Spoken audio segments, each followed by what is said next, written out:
seen anything like that. No good. Wide right. Little roller up along first. Behind the bag. It gets through Buckner. Here comes Knight, and the Mets win it. Oh, the band is out on the field. He's going to go in the end zone. He's going to go in the end zone. The Bears have won. The Bears have won. Oh, my God. You believe in miracles? It's the Davey Mac Sports Program, where we talk the sports and other stuff, like gambling. Now that football is back, I'm gambling like 8th Rothstein. I just hope some son of a bitch doesn't fall my Cadillac Eldorado with me in it. I just paid for a new paint job on that thing. I'm Roy Harder with the best iPhone stand in history. And here's your host, Mr. Eastside David McDonald, everybody. Thank you so much, Roy. What are we watching? An episode of Live PD? Or fucking, oh no, wait. That show got canceled. It's now on Patrol Live. But I've watched both incarnations. I love that fucking shit. It's a 3-hour sporting event of police officers busting white trash. It's the best. And now, speaking of, no, I would never call you white trash. You are dignified. You wear a fucking blazer, baby. That's right. Only and I have wax in my mustache. Only our show, a podcast. The number one. By the way, when I say the Davey Mac Sports Program is the an award-winning podcast, it truly is. We won Best in Show from iTunes, Best Independent Sports Podcast in the world. It's just odd that we have a guy who says 5 seconds before the show, let me put my blazer on. It's better than saying, let me put my toupee on, David. Now, this show, not making excuses, but I have brain fog today because I concussed myself again, gentlemen. Again, I David? told Robert I'm going to discuss it. I'm going to save it for the chafe. That's our code phrase for don't discuss any shit before the show, because it's always better live on the air. And I do have brain cloud, brain fog. I am dealing with a little of the concussion thing. Remember when I got a concussion at my wrestling event a few months ago? How can I forget, David? Same effects. But this is the stupidest fucking concussion. And see, when I throw other people under the bus, I fucking annihilate them. And I never have any ulterior motives or agenda. I'm going to do that now with myself. I am the biggest fucking asshole ginger cunt bitch of all time because I enforced. I told you all along, David. I've given myself multiple CTE issues. And that includes this past Friday, under nothing. There was no partying. There was no nothing. There was no situation. I'm watching the fucking Eagles-Packers game in Brazil. It's 8 o'clock at night. I'm not partying or nothing. Yeah. I'm hungry. I'm watching the fucking football game. I walk to the fridge, Roy. Yeah? This is the stupidest thing anyone's ever done. I get in the pose of, before I open the fridge, I get in the pose of bending down, the time-honored guy move of you bend down to check out what's there. I don't know why whenever guys look at the fridge, we become the Hunchback of Notre Dame.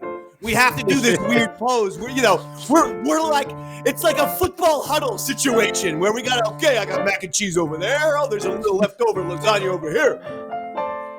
So I'm in that pose. Yes. And I open the door. And all of a sudden, I thought fucking Brock Lesnar fucking UFC elbowed my goddamn fucking left eye. What do you mean, David? What happened exactly? I sure see that, buddy. Now, do you see the discoloration in the cut above my left eye?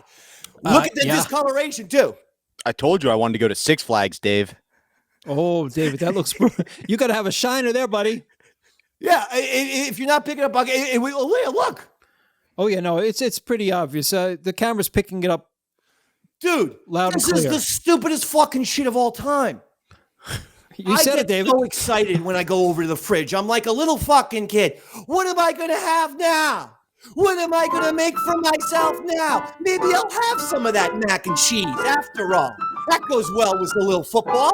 And all excitedly, I opened the door. I opened the freezer door.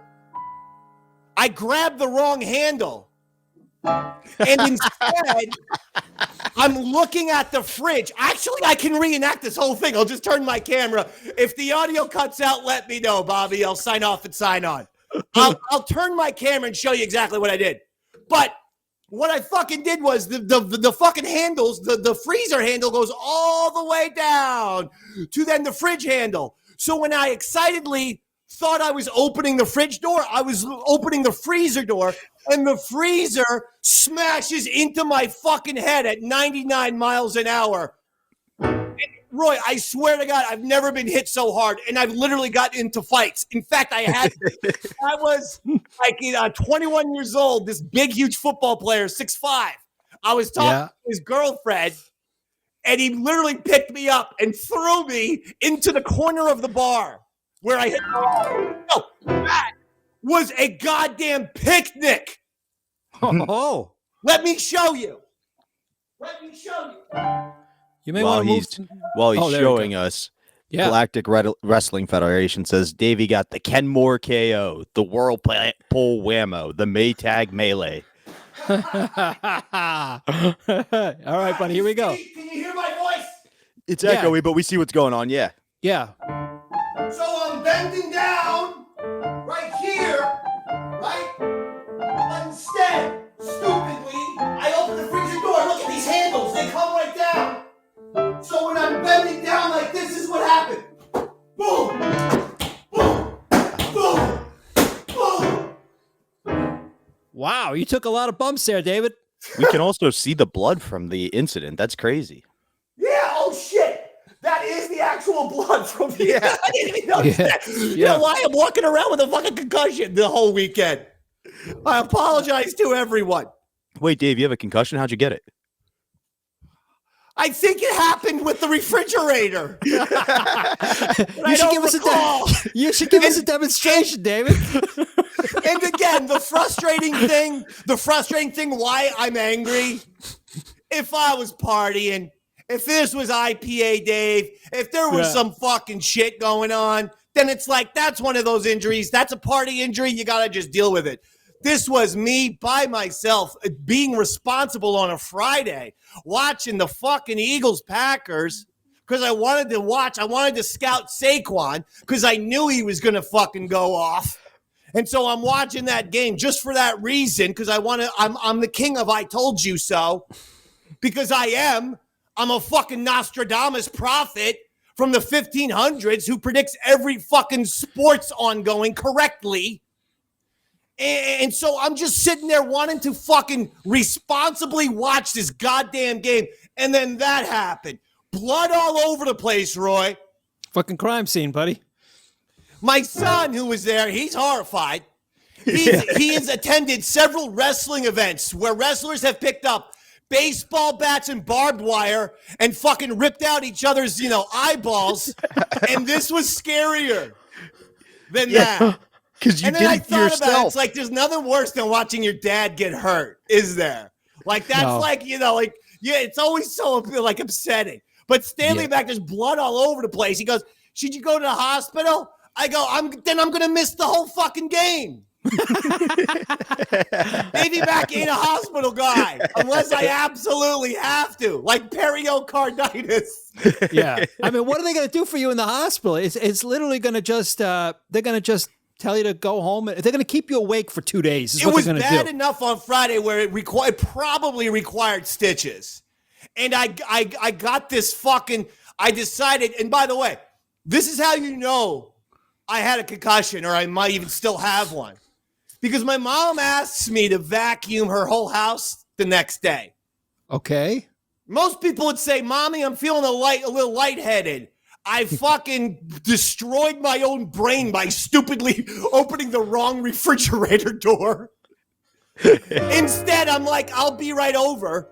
But I went over forgetting that, my mom, I'm her son, and it's going to be scary when she saw the homemade head wound Harry fucking bandage situation that I found these fucking 8-year-old, I don't even know why I have them. I think they were freebies. I have 8-year-old Tampa Bay Devil Ray Band-Aids. Like they're team Band-Aids of the Tampa Bay Rays, even though I'm a fucking Yankees fan. I live in New Jersey. Don't know how I got these stupid Band-Aids. So I have like 9 Band-Aids on my head. I didn't shower. My mom was horrified. She thought, he's turned into a meth head, hasn't he? And the answer is no, Mommy. I have not. The next time you get invited over for a family party, they're going to be like, Dave, can you sit down? We're worried about you continually hurting yourself. We need you to feel better. Dave, I love you. They're all going to read emails. I got this from my dad. I got fantastic athletic coordination where, I'm not even kidding. I hit 389 in JV at CBA. That's a big school. I was on the basketball team. 8th grade, I played fucking baseball, basketball, soccer, and track. Yeah. Wow. 1600 was my specialty.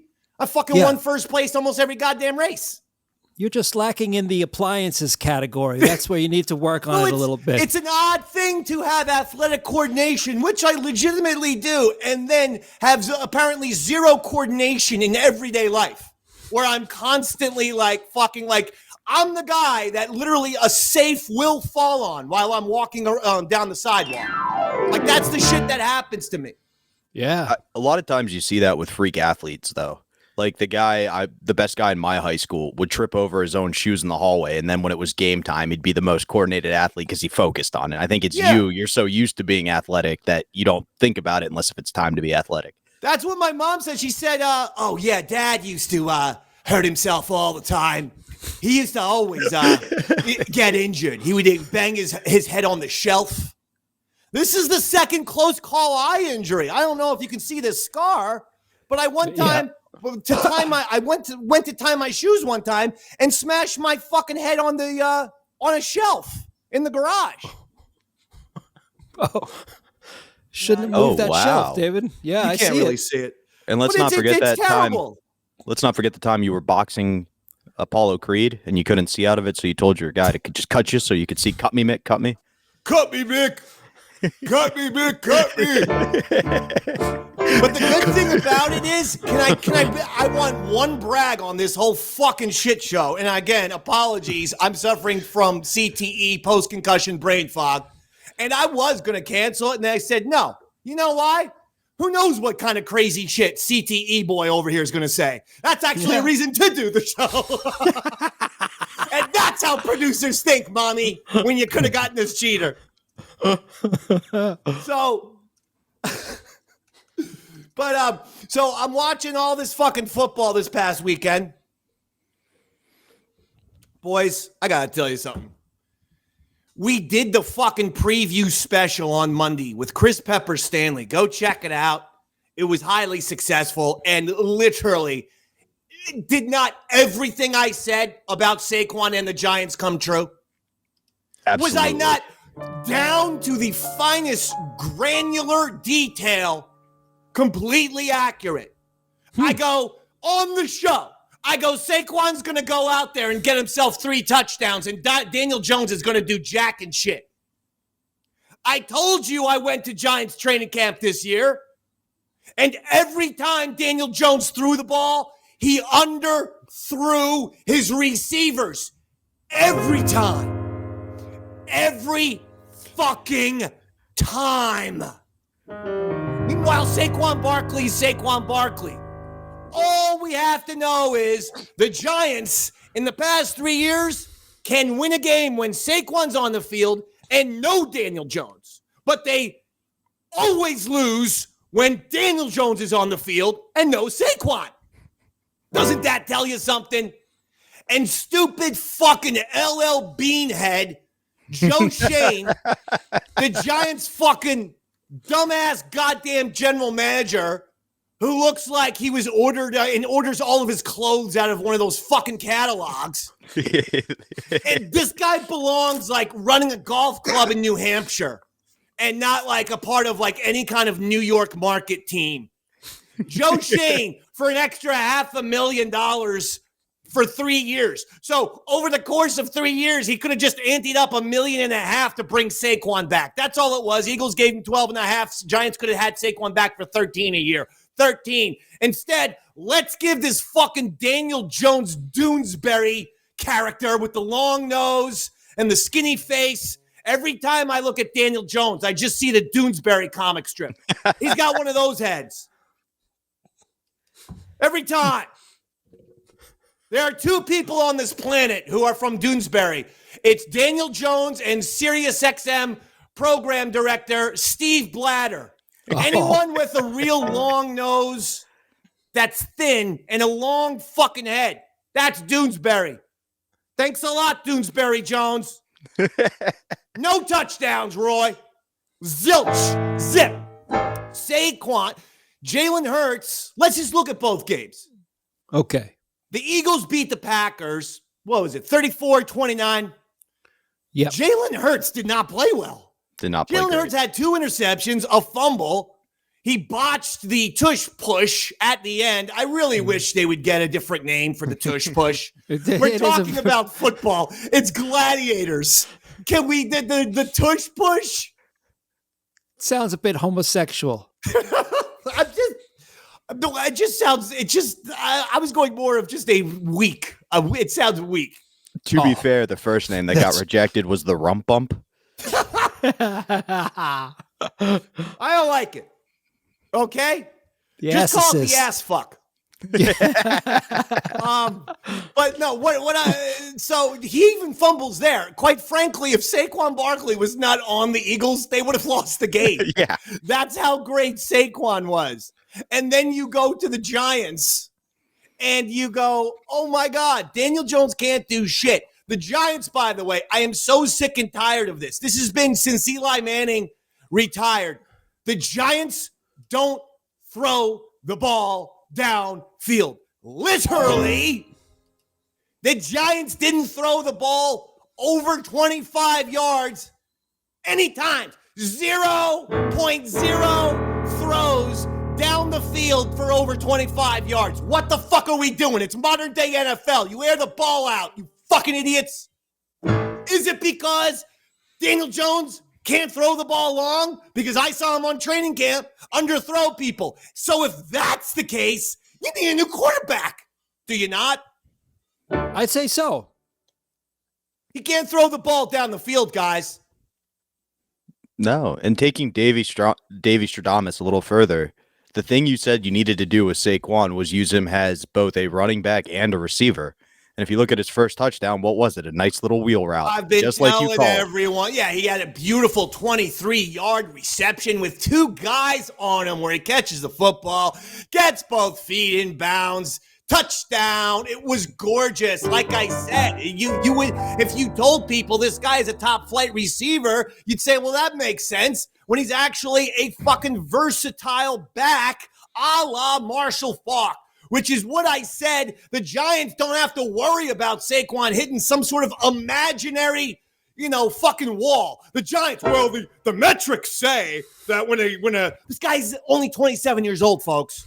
And I have Joe Shane on Hard Knocks going, well, the metrics say that when a guy turns 28, he's no longer good. Shitty players. Yes, non-Hall of Famer players.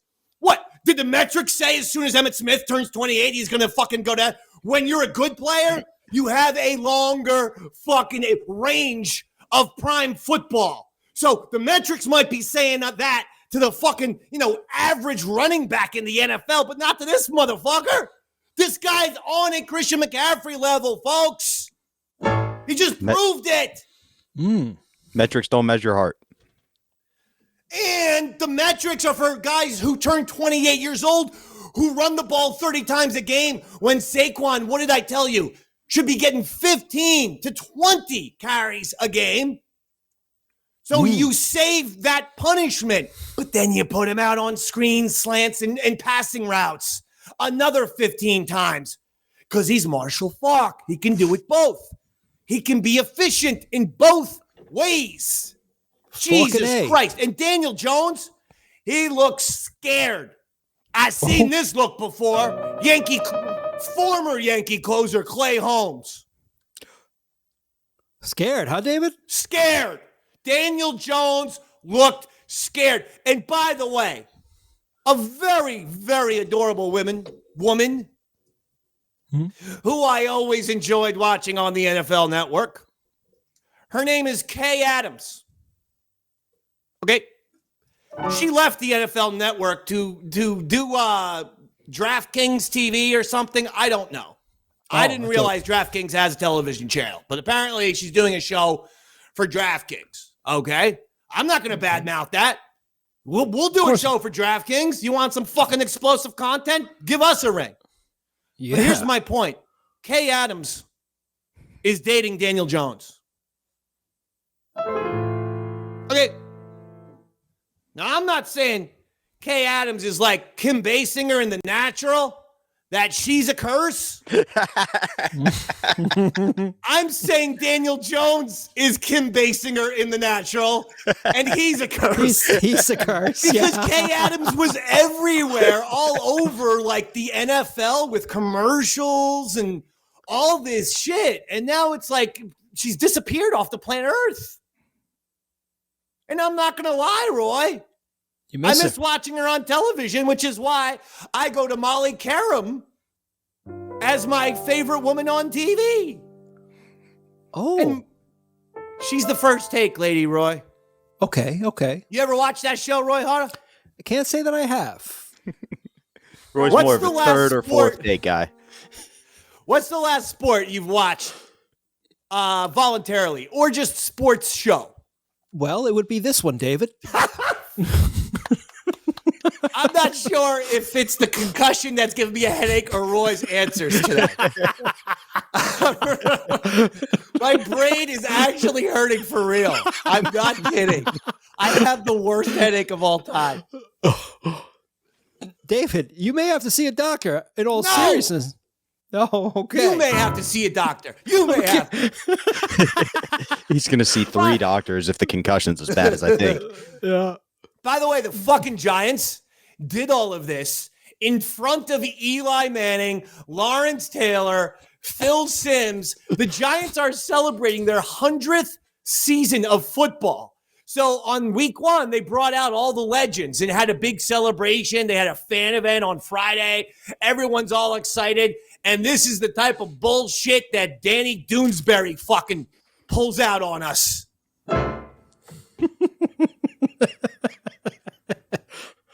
Danny Doonesbury. Danny dimes my ass. The guy's going to be on fucking 42nd and 5th Avenue begging for dimes.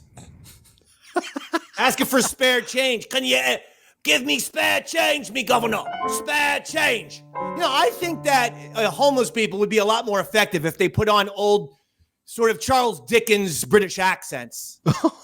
Because if a guy comes up and is like, can you spare me $1, sir? I'd be like, yes, I can.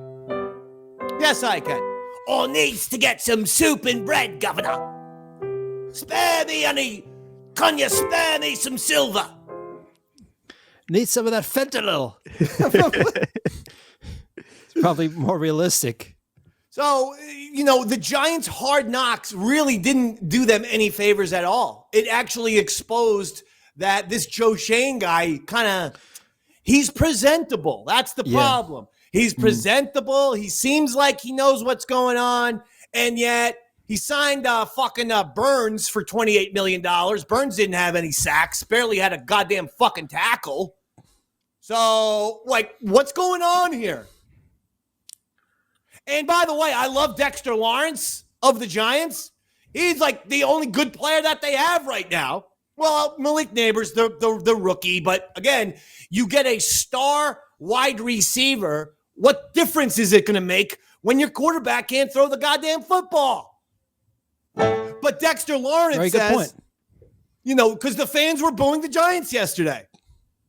Rightfully so. And, you know, they did 28-6 against the Minnesota Vikings at home, guys. No touchdowns, 28-6. And I hate to say it, the game wasn't even that close. It was a feeble performance by the Giants. And they deserve to get booed. Dexter Lawrence goes out and says he doesn't respect the fans for booing the team. Oh, shit. I have to deal with this with the fucking Acolyte and the fucking Caitlin Clark and the fucking WWE. I got to deal with this shit with the Giants now. Again, it is not the fan fault, okay? No fault is to blame when your TV show, your football team, your wrestling program, when they fucking suck and the fans call them out, that is perfectly acceptable. In fact, that's the American way. We celebrate things with free speech. We criticize things with free speech. We get fired up about shit that we're passionate about. That's what we fucking do. And Dexter Lawrence saying the fans shouldn't boo? What the fuck, Dexter? Did you watch the game? Ron Daz says, but they had beautiful uniforms, though. What the fuck were those things? They looked like fucking Pepsi cans running down the goddamn field. And not even good Pepsi. They looked like caffeine-free Pepsi because there was a tint of gold. And I don't know why the caffeine-free drinks always have to put gold in it. That should be the standard. Caffeine-free fucking Pepsi cans, throwing interception, making fumbles, and doing God. Did you see Daniel Jones's pick six? The fucking guy. I know the guy on the Vikings made a play. Give me a break, man. Daniel Jones, with one fucking eye and a concussion, I can throw better than Daniel Jones, okay? I defeated Robert in that fucking sports challenge. Remember that, Robert? No, I was concussed. Yeah. I beat him in the sports challenge, Roy. I remember, David. Yeah. Might be time for a round two. I want a round two. I want a fucking round two of the sports challenge, and I want Harder involved this time, whether he likes it or not. He has still never visited my house in New Jersey, and we've kept a tally. I visited him over 24 times. I don't know, Dave. I'm scared of those Eastern Germans. I've seen how they played sports back in the 80s. They're pretty tough. Are you sure you want to introduce I'm him? Irish, Scottish, and German. It's just the German side is the smallest part. That's But why you're the West German. Good that's side. how I know how to speak some German, like Scheisse. So that's what you are on, Joe Shane. You and John Mara. Hey, Johnny boy of the Maras. You're a weak-ass pussy bitch. This is the CTE talking. You're a fucking pussy bitch. You know that? You go on television on HBO and you tell the general manager, I'm going to have a hard time sleeping if Saquon ends up on the Eagles, and then you allow him to go to the Eagles, where predictably he goes off on week 1 and our fucking shitty-ass team is settled with Daniel Jones. John Mara, Joe Shane, you're on the Shizer list. Shizer, you're the ones that we despise. It's not right. And that was against the Packers that Saquon went off. Can you imagine when he's playing the Giants? Like how pissed off he's going to be? It's going to be fun to Packers watch. were a playoff team last year. Beat the Cowboys in the postseason for that matter. That's right. I mean, they're going to kill the Giants. It's going to be like a 48-3 type of scenario. In, Oh, boy. in high school, he once put up 100 points in a game. We may see that in the NFL. All right, that's for the Giants. I hope it happens. I really do. Things have to change, man. And John Mara, what happened, man? Did you ever have any balls? You're fucking weak. You know that? Eli Manning should be the goddamn Cal Ripken of football. Are people understanding that Eli had a 152 game streak snapped because Ben McAdoo, a coach who is a total nothing, a total non-entity in the history of the New York Football Giants legacy. This dipshit benches Eli for 1 week for Geno Smith. And yes, Geno's played okay for the Seahawks. Blah, blah, blah, blah. At the time, Geno Smith's nickname was Interception Machine. Okay? This is pre-Seahawks Geno Smith.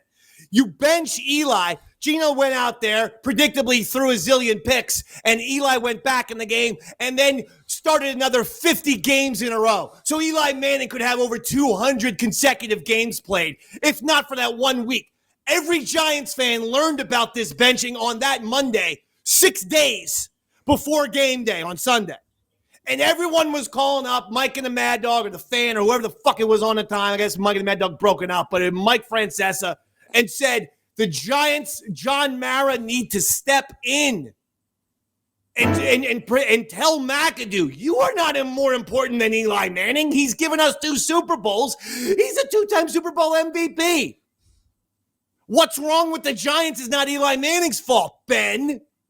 And John Mara pussied out then, and John Mara's pussied out with this Saquon thing. That's 2 fucking cowardice moments for John Mara. You know what? Double shizer for you, Mara.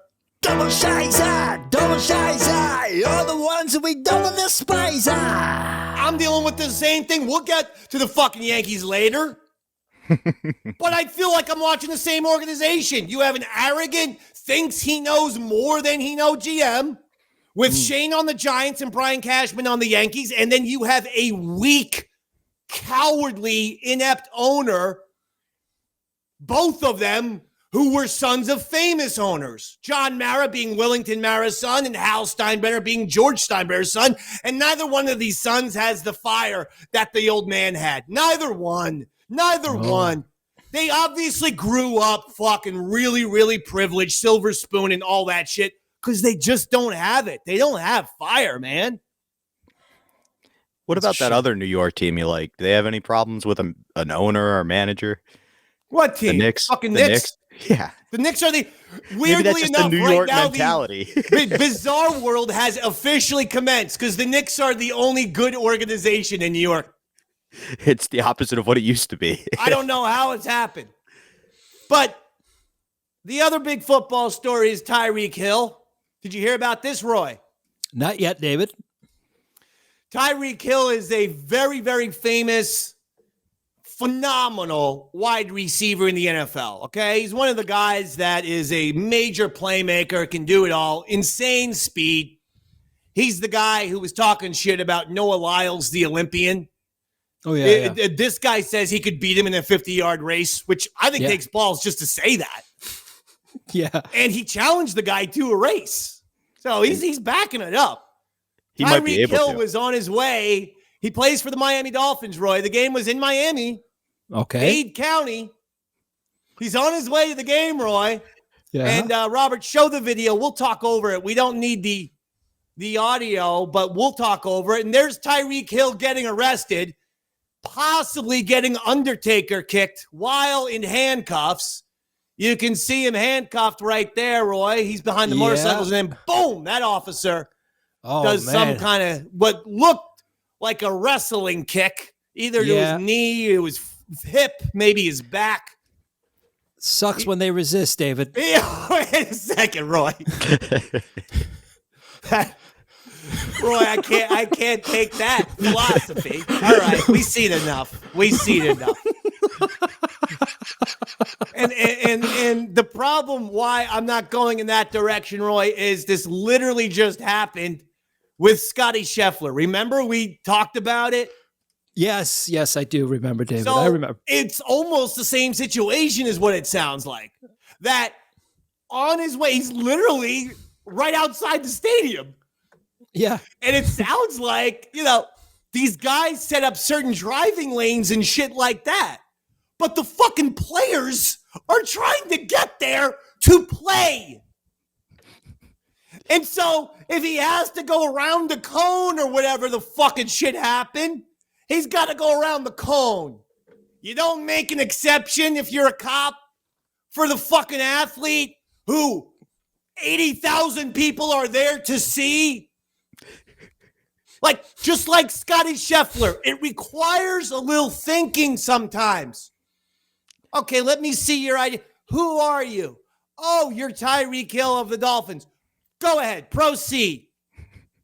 Why does he not have a police escort to the games? He's the best player on your team. He's the only thing keeping you relevant. Everybody in Miami should know who this dude is. Get out of his way if you see him on the freeway. He's late for the game. He gets put down face first. They handcuffed him. The whole reason was for a traffic violation. Roy, the police themselves did not say he was resisting arrest. They actually said he was detained simply for a driving violation. I don't know what he did to get kicked like that, David, but he must have said something pretty bad. He didn't say anything. You're a horrible person. I don't know, man. I don't know if cops just kick people on account of... I'm not saying cops just kick people, but that cop did to me. He was handcuffed, and the guy looked like he gave him an Undertaker boot to the stomach. I wasn't there, David. I can't... No, but I do like this, where we finally have a good debate, where I think that it's crazy that any kind of athlete on their way to the venue would get arrested just for a traffic violation. It was the same thing with Scheffler. Well, here's the thing, David. Sometimes athletes at a certain level, they have a sense of entitlement, which the rest of us easily recognize. So, but I mean, that's one where I would say I would even excuse the entitlement. Like I would say, like he's entitled to drive around a parking cone. I'm not even saying that this is what happened, but that's what happened with the Scheffler thing. So I'm just fucking equating it to what happened with Scheffler. He went in some lane that the cones had been marked off, but he thought he was supposed to because he literally is there to play and perform. I'll tell you what, David, if I was in that situation, if I had a gig or something like that, and I saw, this is the artist entrance, this is where I have to drive through, and somebody stopped me, I would introduce myself. I would say, hey, I'm actually playing tonight. I should be there. And give the security guard the ability to kind of, here he is. Let's let him through. Something tells me that's not what happened. Something tells me that he kind of came at him. Listen, I wasn't there, but I'm just saying. None of the footage shows that, though. There's not one piece of footage. Every piece of footage is just him with his hands behind his back saying, what the fuck, guys? What the fuck, guys? You don't get detained unless you're kind of agitating the cops or you're pushing them or you're doing something. The cops just don't detain people for moving a cone. But the police didn't say that. The police, again, here's the pivotal thing. The police never said he was resisting arrest, which is why he went in cuffs. They never said that. They said he was detained for a traffic violation, and now one of the officers has been put on leave. Well, what happens if that traffic violation was that he had a gun in his car? And, you're not allowed to drive around with a gun in your car. What if they looked in and they saw a pistol on his front seat? This is all hypothetical. I'm curious for more information as well. Yeah, but until if that information comes out, then we have a different conversation that we'll do next week on the Davey Mac Sports Program. Okay, I'm just saying. As Daz points out, one of his teammates stopped to be like, hey, that's Tyreek Hill. What's up? Like, why are you arresting him? And he was put in handcuffs and laid down on the sidewalk as well. So, like, these guys were power tripping. Roy, an offensive lineman, I believe, just came up and was like, hey, guys, that's my teammate. And they instantly slapped cuffs on that guy, too. All right. Well, like I said, I wasn't there, but cops generally don't. They typically, that's not the protocol. So there must have been something else that we're not. The protocol. Yeah. But just like Scotty Scheffler, all I'm saying is sometimes people in power just got to use the old noodle. Yeah. A little logic, a little thinking goes a long way rather than being a fucking asshole. And in this situation, the person with the power was clearly the player. He should have acknowledged the cops and be like, what do you want me to do? The player was in cuffs. How could he be in power? The player got himself into cuffs. My favorite part was his agent. I know you didn't see it, Roy. Drew Rosenhaus. Yeah. Drew Rosenhaus trying to spin it. He comes in, he's like, Tyreek loves the police. He's always wanted to be a cop. He's thinking about joining the police force when he retires. Hold it. After the game, they asked Tyreek Hill. And he said, I want to be a cop. He said on Tyreek's part, it was a complicated statement. He pretty much covered all bases, but he said, I will I will at least explore litigation. But he also said, I want this to be a positive. I don't want a few bad apples ruining everyone. I want to be a cop after this. Then he did score a touchdown. Did you see a celebration, Roy? And then, Roy, he scores a touchdown, and he has his teammate put him in imaginary handcuffs. Oh, my God. Come on. Look at that. All right. Now he deserves everything that's coming his way. What I was going to say is this. He deserves everything. Yeah, now he's taunting the police. Roy? He's taunting the police. I mean, come on. But he was the one who got arrested. He's not allowed to fucking make fun of this insane scenario?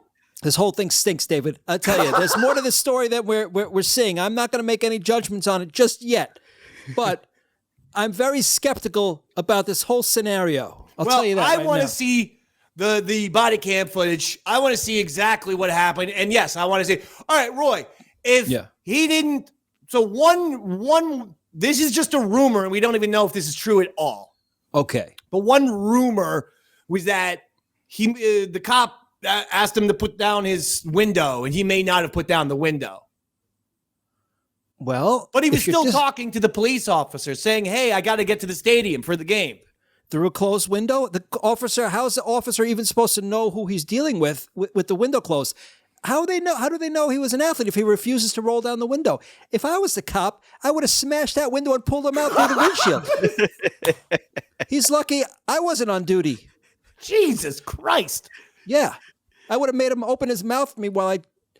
Roy's like, Roy would have run the police department from LA Confidential, where they just fucking bring in booze, all the cops get drunk, and then they beat up all the Mexicans in the jail cells. I would have pulled a bad lieutenant up. Yeah. Open your mouth. Show me your mouth. Oh, yeah. Fucking Roy Keitel over there. Holy shit. Sandberg Glass brings up a good point. Davey could easily end up in handcuffs because of a traffic stop. Oh, yeah. Oh, exactly. You are a prime candidate for that, David. There is no doubt in my mind that I will be getting a call. Roy, I'm in the slammer. I need your help. What happened, David? I have had my incidents with local police, and we've documented them here on the show. I'm not going to get into it right now. No, I know, which makes you a prime candidate for some serious head injury, in the clink. Roy's going to be on the Jersey Shore Post. Like, Dave loves the cops. He's been thinking about joining the Jersey Shore Police Department. Yeah. You're going to be Mr. You'll be in the academy Wilson, in no time. I want to join your police department. I swear. So that's the Tyreek Hill situation. I don't know. Roy and I disagree. I love this. I love when there's a goddamn disagreement. Let's see what happens when we get more information. Because I'm sure it's all good. The body cam footage will be released. One of us is going to be apologizing to the other. Yeah. Well, I mean, roll down your window. Would you have the balls to be like, no? No, I always do that shit. Of course you do, because you're a normal person. Say this. You don't have a sense of entitlement. You respect authority. And if the person in authority is telling you... I got to be fair. I do everything and I comply. But I have been pissed off or given attitude or, told the cop, like, what the fuck, man? This is bullshit. Remember when I, was getting pulled over like 3 times by the same local town, like, department, and I finally called the chief of police, and I'm like, your guys are fucking harassing me, man. Like, tell your guys, when you see me, just ignore me. I'm a very private...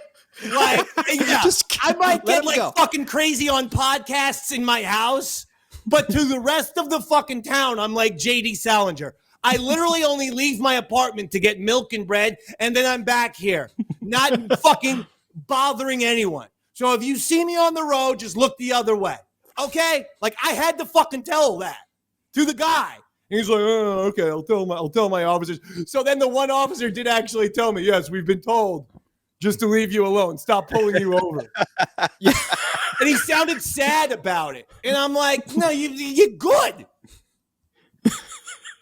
Assholes. Easy, David. I look forward to the Jersey Shore Walking Tall where Dave walks in and just shows off the torture wounds from the police department. He's like, if you let me go free, I'll be the sheriff of this town. Look at what happened. Look at what they did to my eye. Look at this. Sam, when the cops get here, you say it was the police. Tyreek. I'm not, David. I'm with the cops on this one. Let's just wait to see what happens. If the body camera shows he didn't roll down the window and the cop opened the door, I didn't think about the fact of the tinted windows, which you brought up. Did you bring that up, or did I just bring that up? No, it's obviously he's driving. I'm sure he's driving a very expensive car with blacked out windows, probably bulletproof. Who knows? He's got $40 million in the bank. Of course, he's going to be like, F off. I got to go to work. It gives you a sense of entitlement. I didn't think about the tinted windows. Obviously, the police officer would need you to see your face, but I want to see the footage. And by the way, I have said this before. We should be able to see all footage now. And if the footage isn't there, then I say the person gets to walk. Yeah. That's a weird ass rule, but I think that's the rule that should be done. Chiefs. Ravens, Mahomes wins again. People were conspiracy theorying, saying the refs gave the Chiefs the game. The refs aren't going to fucking, fuck over the Ravens. The Baltimore Ravens have Lamar Jackson. He's a major, major star. I can understand when people get all weird about the Chiefs getting the calls, but this isn't the refs want to see the Chiefs do a three-peat. That's what I saw online. This is sports, folks. Sometimes the champions get the whistle. That's how it works. It's how it's worked for 100 years in every fucking sport. When you're the champ, you get the call. Sorry, that's the way it works. Jesus Christ. Bears beat the Titans, though Caleb Williams did not play well. Threw for under 100 yards and under 50%. I don't know if this guy's overhyped. He looked very pedestrian, David.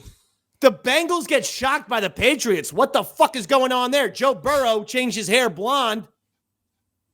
And now he looks like that guy, Mark Paul Gosselaar from Saved by the Bell. He looks like Zach.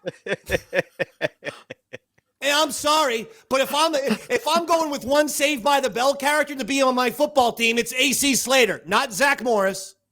Certainly not Screech, because Dustin Diamond is dead. That's right. Dick's going to weigh him down. Cowboys crushed the Browns. 33-17. Game wasn't that close, but minutes before the game, Dak Prescott gets a contract extension, Roy. Yeah, I heard about this. $240 million for 4 years. $60 million a season makes him the highest paid player in NFL history. My Lord. Roy, too much money for a guy who is yet to win the Super Bowl. He's played in the exact same era of Patrick Mahomes, and Mahomes has won 3, and Prescott has won 0. Mahomes at this point, I think Mahomes is still making $42 million, and this guy's making $60. Is that fair? Hey, fair is a relative word, David. I mean, he's clearly got a great agent, and nothing fair about that. That's, that's skill. Yeah. Plus, we'll like see. He can't keep choking in the playoffs, though. I mean, come on. At some point, you got to fucking win a championship here. Well, how much of that money is guaranteed? Does he need to win a playoff to actually cash in on that? No, a lot of it is. Yeah, a lot of it's guaranteed, yeah. Okay, all right. Well, then he's got to perform. All right, but as much as you hate to hear it, Dallas is America's football team. Like, they've got more fans across the country, so that might be just the Dallas inflation. Like, if you break it down a little bit to a Kansas City market versus Dallas, which has fans throughout the country, you bring in merch deals and TV rights and all that stuff, like, the Dallas players should be making a little bit more than the Chiefs because they have more fans. Maybe. I don't know. That depends. Football is such a national sport that teams that have success get fans everywhere, all over the country. That's why you can go into New Jersey and you get a lot of Steelers and Cowboys fans because those teams were in the Super Bowl in the 70s and then again in the 90s. And so you get a shit ton of people and you're like, wait, you're a Cowboys fan? And you live in fucking Wall Township, New Jersey? I agree with you, Dave. I'm just saying, maybe as a Browns fan, I'm looking at this going, you need to evaluate how much the quarterback is good and how much you're paying them for the rest of the time. Well, your fucking quarterback, Deshaun Watson, is over. That is a guy who has lost it. He can no longer be productive in the NFL. He's terrible. He fucking sucks. Whoa. I know that the Cowboys are good, but Deshaun Watson looked fucking pitiful. I mean, throwing some balls 20 feet out of bounds when he's trying to hit the guy on the sideline. I said this when they let him go. Baker Mayfield is a better quarterback right now in the NFL than Deshaun Watson is. Baker went out in week 1 and got himself a win. Yep. All right, let's go over to basketball real quick because we have another person chiming in with Caitlin Clark as she has done some extraordinary things here, Roy. Caitlin Clark scored 26 points and 12 assists, had 12 assists yesterday. This ties her with Sabrina Ionescu for the most 25-point and 10 assist games in WNBA history. Now, I want you to understand, it ties her with Sabrina for most in the history of the WNBA. For most career 25-point and 10 assist game, ladies and gentlemen, Sabrina is not a rookie. No. Caitlin Clark is. She is now tied with someone who's been in the league with most 25 and 10 games. Yeah, for a career, basically. Furthermore, listen to this stat. In the 83 games before Caitlin Clark, the Indiana Fever only won 18 games. In this year's 36 games, the Fever have now 19 wins. So they've won 19 times in 36 games with Caitlin Clark, whereas before, without her, they won 18 games in 83 games. Come on, folks. Furthermore, Caitlin Clark is 5th in scoring and 1st in assists. No assist leader in WNBA history has also been in the top 10 in scoring in the same season. Caitlin Clark is. She's not only in the top 10, she's in the top 5. She's 5th.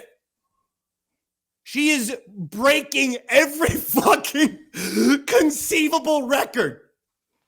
And I'm never going to move off this until people just straight up say, we got it wrong. We apologize. We were jealous. Yeah, we were envious. Something. I want to hear it from Cheryl Swoops and Diana Taurasi. I want to hear from those people. Taurasi, Swoops, anyone who talked this shit, you need to come out and say, I got it wrong. Gino Auriemma. We fucking called that, right? Yeah, that pedo from UConn. Auriemma, Taurasi, Swoops. You owe it to the public not to hide like a bunch of bitches, but to come out and say, got it wrong, fucked up. This is a generational player. I guess I didn't understand just how brilliant she in fact is. But they're not doing it. Pride's a strange thing. People, and by the way, this is my favorite thing. I don't hate Caitlin Clark. I hate all the Caitlin Clark fans. So in other words, the new fans that are giving success to the WNBA. That's just a testimony to her greatness, though, because we've heard the same thing. I don't hate LeBron. I just hate LeBron fans. I don't hate Tom Brady. I just hate Tom Brady fans. Like, it's putting her, people don't realize it's making her one of those elite stars by saying that. But also, the WNBA would be bankrupt because it was and bailed out by the NBA because it was embarrassing for them that the fucking WNBA was going bankrupt. So it would have gone belly up, folks. It would have tanked 3 or 4 years ago if the NBA had not financially bailed it out. So the Caitlin Clark fans, you mean the people that are actually making the WNBA profitable for the first time in its 21-year existence? Those people, you hate them? You hate the people that are giving your fucking league success for the first time ever. And they keep doing this. All the Johnny-come-lately WNBA fans. Do you not understand what you're saying? Those are new fans that your league desperately needs, you fucking dumb, arrogant assholes. It's so amazing how goddamn stupid the Caitlin Clark haters are still. And they're I mean, now it's just everyone. And I love it. From LeBron, and now here's Barkley. Charles Barkley, Roy, has These ladies, and I'm a WNBA fan, they cannot have this Caitlin Clark thing up any worse if they tried. People believe what we say on television. Just because people don't like you or your personality, they can't get on TV and slander you. It's just total bullshit. This girl is incredible. The number of attention, eyeballs she's brought to college and the pros, and for these women to have this petty jealousness, you say to yourself, damn, what is going on here? And the thing I love about her, she never says a word. But these ladies who I love and respect their game, they couldn't have this thing up any worse. There's been so much negativity, and a lot of it is just petty jealousness. There it is. There it is. When we said it 5 months ago, some fucking asshole tried to get my Facebook account reported. I shit you not. They were associating me as a Klan member for saying exactly what Charles Barkley said in May. So I want all, but by the way, I have since gotten I reported that guy as being a Klan member, even though it was a black man. What's crazy right now, I'm going to tell you who the Caitlin Clark haters are. I'm just going to be honest. Women. Because you're seeing Barkley, you're seeing LeBron. You're actually seeing a lot of NBA dudes like go out of their way to support Caitlin Clark. And something that's being maybe exposed is jealousy. Petty jealousy. Envy. That's what Charles said, right? That is as fucking obvious as the day is long, folks. People are allowed to see what's going on and make observations. And when we fucking say it, maybe you could fucking think for a second rather than immediately jump. Whoa, you only like Caitlin Clark for such and such and such reason. I like her because she shoots 28 feet from the basket and throws passes behind her back like Steph Curry. And I've been a Steph fan for 14 years. That's why I like her. That's why everyone likes her. Yeah. Nice and simple. Baseball, and then we get the fuck out of here, and my brain is melting. They finally fucking demoted Clay Holmes. Woo! After the show we did, he went out there in his stupid fucking 9-foot goddamn gargantuan, looks like fucking a beardless Hagrid from Harry Potter. Fucking redneck douchebag. He blew his 11th save, another Major League Baseball leading 11th save. So finally they did it. You know what's annoying? When the fans know more than the general managers. That is annoying. It's starting to get annoying. It happened with the Giants, which we discussed earlier, and now it's happening with the Yankees, where everyone who simply watches Yankee baseball day in and day out the way I do can clearly see this guy was panicked, anxious, nervous when closing games. He didn't have it. Meanwhile, listen to this. They won't bring up Jason Dominguez, their number one prospect. This kid is a 21-year-old hitting phenom. Since they drafted him at the age of 16, all Jason Dominguez does is hit. Single A, hit. Double A, hit. Triple A, hit. Last year, called up to the Yankees and hit. The only reason why he's not on the team is because he got hurt. So, okay, he gets hurt in the shoulder. We'll shut him down. He gets the surgery. Put him back in the minors in Triple A. And what is he doing this year in Triple A? Hit. hitting 385. That's all he does. That's all this fucking kid does is hit. He should be playing in left field.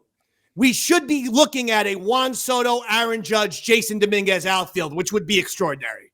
2 lefties and a righty who can all fucking hit, okay? We should be looking at that right now. For some reason, the Yankees are sticking with Alex Verdugo, who's hitting 235.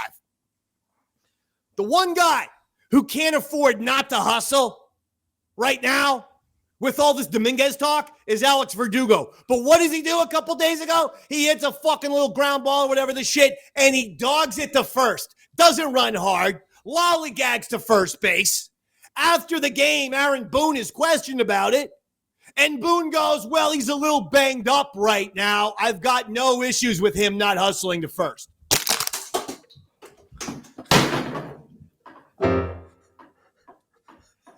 Yeah. You all right there, David? No, I'm not all right. If he's banged up right now to the point where he can't fucking run to first base, then why isn't Dominguez in the team right now? I'm going to do one of those fucking Samoan things. I'm so mad. Hoopa, hoppa, ooh, ooh, ooh. Hoopa, hoppa, ooh, ooh, ooh. Put Brian Cashman's head on a spike. Put Brian Cashman's head on a spike.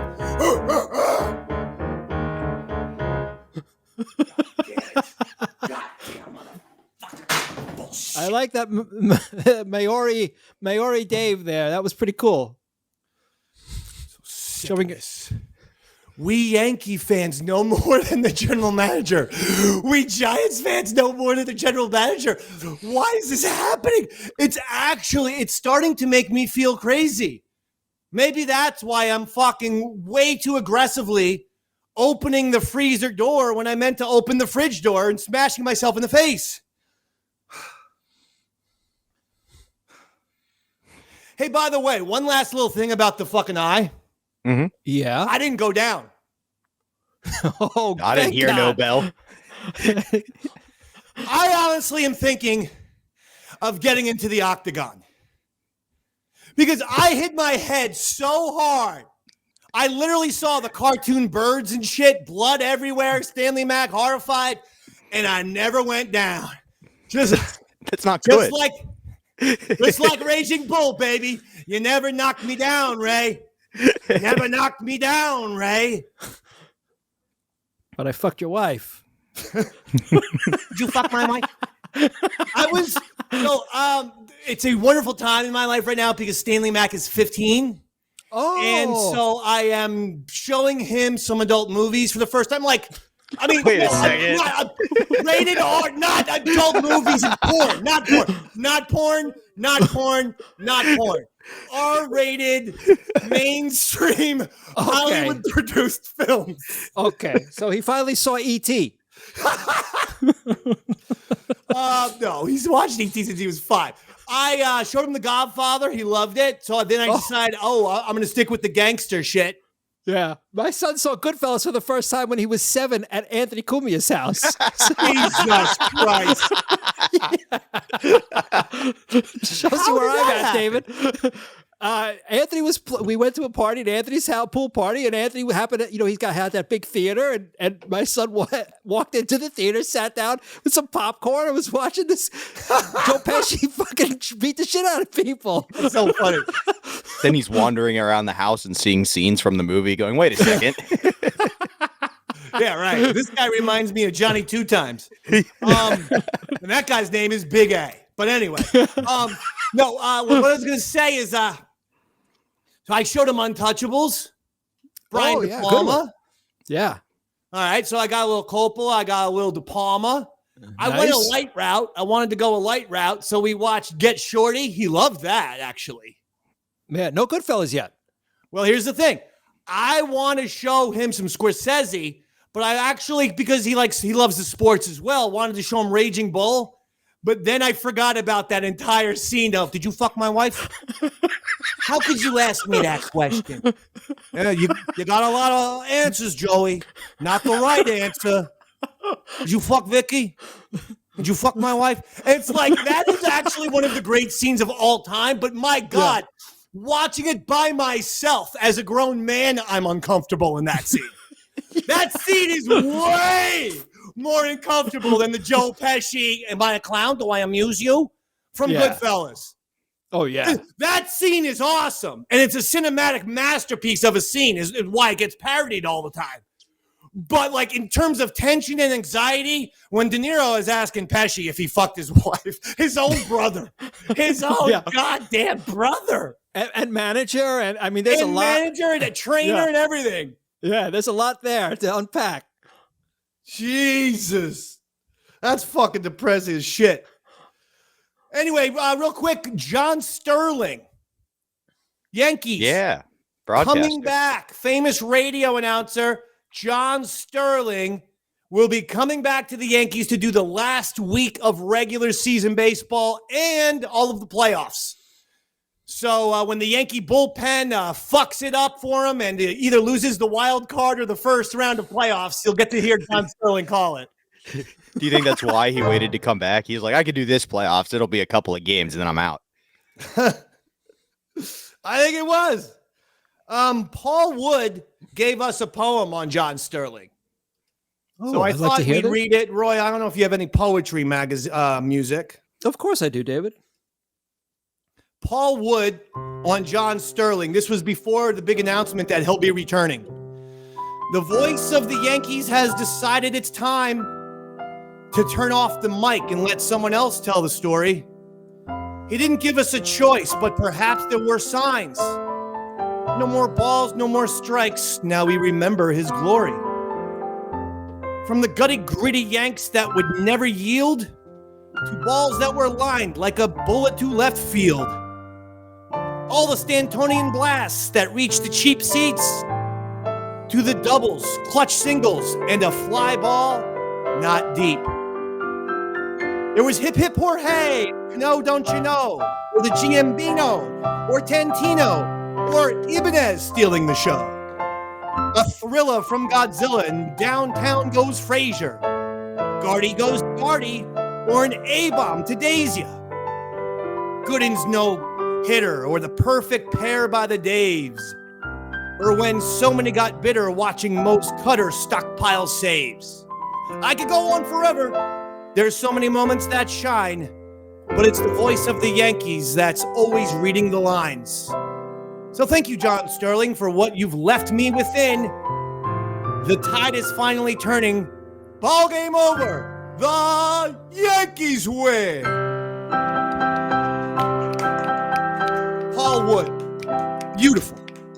Beautiful poem from Paul Wood and John Sterling. We read that poem to commemorate Sterling's return for the final week of the regular season and the postseason. And then that's it. Then he's saying, I'm out. I'm out, ski. But I like it. You know, the sudden departure from Sterling was depressing. Yeah. You know, you can't have that. So I'm very happy that John has decided to do this. All right, that's going to do it. Concussion boy is out. Yes, Robert. Concussion boy. One last thing we have. Jethro suggested it, so we did set up an NFL pick'em poll. Yes. For the Davey Mac Sports universe. That's Dave, right. Do you mind tweeting that out after the episode so anybody who wants to join in? Nobody participated in week 1, so nobody's got an edge. It'll be everybody rolling into week 2. Very simple. There's no buy-in or anything. It's just a way for the fans to compete and have some fun. Okay, yeah, we'll get that link out there if you want to join. At the very least, it needs to be mandatory for me, Roy, and Robert to play. So make sure Roy signed up for that shit. I want to see his picks, Robert. At the very least, this could be content for us. So us three, at the very least, have to play. And then if anyone else wants to join, we'll make that link public. I have it on good authority. The link will be in the description of the video you're watching. Oh, yeah. Oh, yeah. That's what I'm talking about. So hit that link in the description on the MP4. Thank you for joining us live. We appreciate it. Remember, we're going to remaster this and then upload the MP3 wherever you get your audio podcast, iTunes, Spotify, and Stitcher. And we upload the MP4 remastered later on this evening.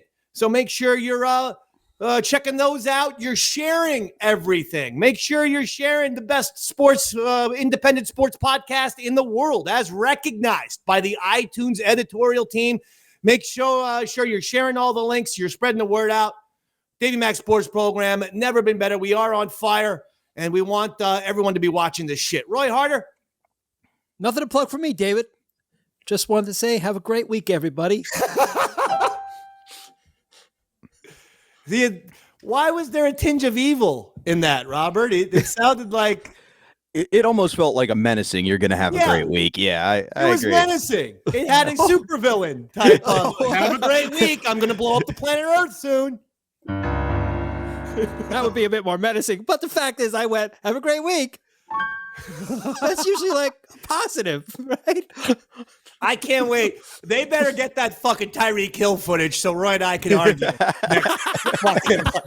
This is gonna, David. I guarantee you, this is gonna be the clip that goes viral next because I'll tell you why. It's got sports. It's got a bit of a tinge of a racial element, and it also has the. I'm just saying there's a lot of pieces of that puzzle. Yeah, you're right. You're right. We'll get some traction on that. You'll see. There's a lot of modern day America in this.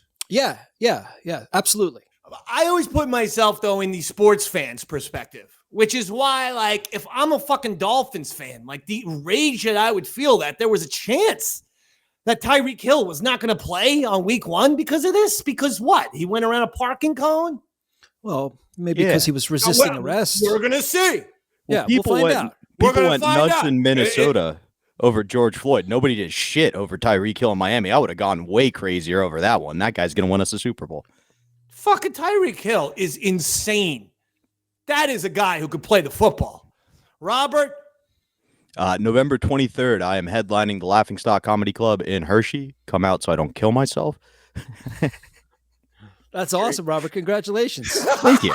Congratulations on what, Roy? The perhaps a suicide attempt or no? He's headlining a show in Hershey, Pennsylvania. No one's come out yet. I mean, it's November 23rd. Last year we moved about 50 tickets. I'd like to move about 100. He booked the gig. And let's move 100.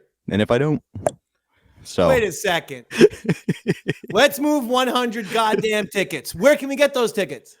Link will be available soon. I'm just letting people know, clear that block in your schedule. This is like the save the date for a wedding. I'm letting you know the link's coming soon. Gotcha. Okay. All right, great. All right. Now, Roy and I understand. Well, I myself, Robert and I just released a new Tales from the Satellite episode 30. That's exclusively on patreon.com/EastSideDave. It was the No Sleep Till Brooklyn Challenge, where me, Fez, Pitsy, and Earl competed to see who could go the longest without sleep. And we went pretty far, and a lot of fun shit happens in that episode, actually. So go check it out. That's exclusively on patreon.com/EastSideDave. Follow youtube.com/EastSideDaveTV. EastSideDave TV on YouTube. Make sure you're subscribing, sharing, telling everyone. The amount of content that is there is ridiculous, and it's all fantastic. So go check that out. And that'll do it. For Roy Harder, for Bobby Tamburo, I'm Davey Mac. Good night, everybody.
Mm-hmm.